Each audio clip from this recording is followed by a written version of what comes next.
Regardless of your current vocal abilities, there is a way to develop your vocal skills in a healthy sort of manner.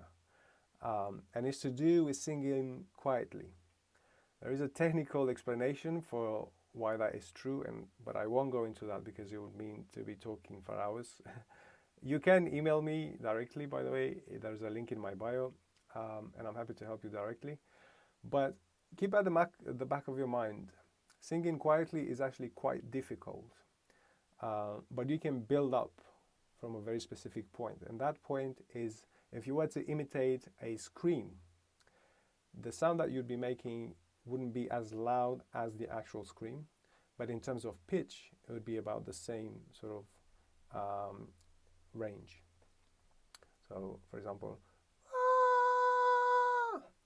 what happens when you make that sort of sound is the muscles that surround your abdominal cavity engage in a different kind of way, and also your vocal folds come close in a very specific way also.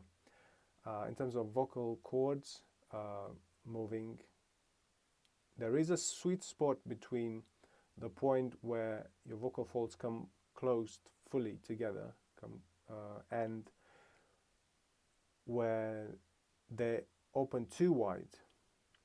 So that sweet spot is kind of in between. They're not touching, but they're not wide either.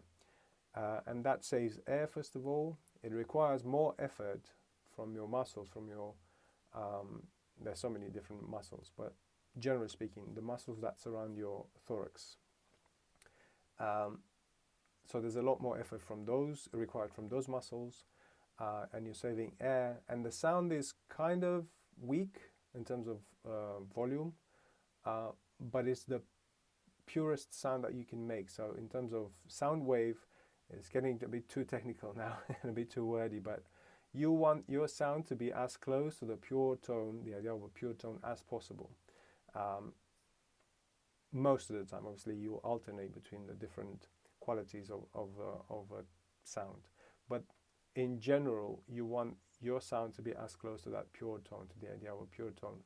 And that's how you do it. Like if you want to get louder, you just amplify your voice in a different way. You don't make your own voice get louder because it gets more difficult to control. Like embellishments, vocal embellishments become more difficult the louder you get. This is quite wordy and probably too abstract, but I hope it helps.